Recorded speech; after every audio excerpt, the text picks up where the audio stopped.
यसाया बाब 48। ये बात सुनो ऐ याकूब के घराने, जो इसराइल के नाम से कहलाते हो और यहूदा के चश्मा से निकले हो, जो खुदावंद का नाम लेकर कसम खाते हो और इसराइल के खुदा का इकरार करते हो, पर अमानत और सदाकत से नहीं, क्योंकि वो शहर खुद उसके लोग कहलाते हैं और इसराइल के खुदा पर तवक्कल करते हैं, जिसका नाम रब्बुल फ़वाज है। मैंने क़दीम से होने वाली बातों की खबर दी है। हाँ, वो मेरे मुंह से निकली, मैंने उनको ज़ाहिर किया। मैं नागहान उनको अमल में लाया और वो वक़ू में आई। चूँकि मैं जानता था कि तू ज़िद्दी है और तेरी गर्दन का पट्टा लोहे का है और तेरी पेशानी पीतल की है, इसलिए मैंने क़दीम ही से ये बातें तुझे कह सुनाई और उनके वाक़े होने से पेशतर तुझ पर ज़ाहिर कर दिया, ता ना हो कि तू कहे मेरे बुत ने ये काम किया और मेरे खोदे हुए सनम ने और मेरी ढाली हुई मूरत ने ये बातें फरमाई। तूने ये सुना है, सो इस सब पर तवज्जो कर। क्या तुम इसका इकरार ना करोगे? अब मैं तुझे नई चीज़ें और पोशीदा बातें, जिनसे तू वाकिफ ना था, दिखाता हूँ। वो अभी खल्क की गई हैं, क़दीम से नहीं, बल्कि आज से पहले तूने उनको सुना भी ना था, ता ना हो कि तू कहे देख मैं जानता था। हाँ, तूने ना सुना ना जाना। हाँ, क़दीम ही से तेरे कान खुले ना थे, क्योंकि मैं जानता था कि तू बिल्कुल बेवफा है और रहम ही से खताकार कहलाता है।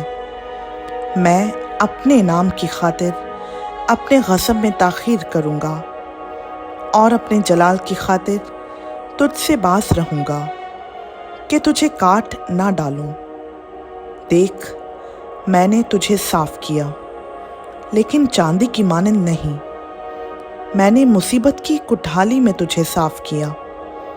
मैंने अपनी खातिर, हाँ अपनी ही खातिर ये किया है, क्योंकि मेरे नाम की तकफ़ीर क्यों हो। मैं तो अपनी शौकत दूसरे को नहीं देने का। ऐ याकूब मेरी सुन, और ऐ इसराइल जो मेरा बुलाया हुआ है, मैं वही हूँ। मैं ही अव्वल और मैं ही आखिर हूँ। यकीनन मेरे ही हाथ ने ज़मीन की बुनियाद डाली और मेरे दाहिने हाथ ने आसमान को फैलाया। मैं उनको पुकारता हूँ और वो हाजिर हो जाते हैं। तुम सब जमा होकर सुनो। उनमें से किसने इन बातों की खबर दी है? वो जिसे खुदावंद ने पसंद किया है, उसकी खुशी को बाबल के मुतल्लिक अमल में लाएगा और उसी का हाथ कश्तियों की मुखालफत में होगा। मैंने, हाँ मैं ही ने कहा, मैं ही ने उसे बुलाया, मैं उसे लाया हूँ और वो अपनी रविश में बरोमंद होगा। मेरे नज़दीक आओ और ये सुनो। मैंने शुरू ही से पोशीदगी में कलाम नहीं किया। जिस वक्त से कि वो था, मैं वहीं था, और अब खुदा ने और उसकी रूह ने मुझको भेजा है। खुदावंद तेरा फिदिया देने वाला, इसराइल का खुदूस यूँ फरमाता है कि मैं ही खुदावंद तेरा खुदा हूँ, जो तुझे मुफीद तालीम देता हूँ और तुझे उस राह में जिसमें तुझे जाना है ले चलता हूँ।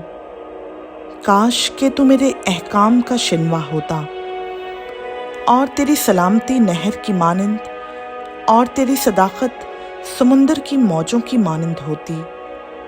तेरी नस्ल रेत की मानंद होती और तेरे सुलभी फरजंद उसके ज़र्रों की मानंद बकसरत होते, और उसका नाम मेरे हुजूर से काटा और मिटाया ना जाता। तुम बाबल से निकलो, कश्तियों के दरमियान से भागो, नगमा की आवाज़ से बयान करो, इसे मशहूर करो। हाँ, इसकी खबर ज़मीन के किनारों तक पहुंचाओ। कहते जाओ कि खुदावंद ने अपने खादिम याकूब का फिदिया दिया, और जब वो उनको बियाबान में से ले गया तो वो प्यासे ना हुए। उसने उनके लिए चट्टान में से पानी निकाला, उसने चट्टान को चीरा और पानी फूट निकला। खुदावंद फरमाता है कि शरीरों के लिए सलामती नहीं।